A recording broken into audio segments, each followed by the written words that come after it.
தப்பு. ஆ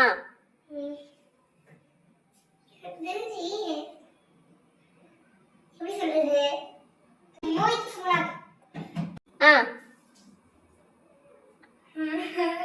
வேடிக்கை தெரியும் தூக்கி வச்சிருக்கான். என்னோட சிரி மோகித் பிரித்தி. கரெக்ட்.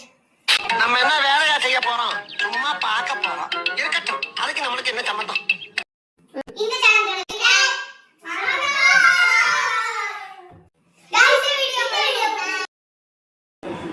தம்பி காமெடி வேண்டாம், நான் சொல்லிட்டேன். நானு காமெடி பண்ணாதன்னு சொல்லியிருக்கேன்.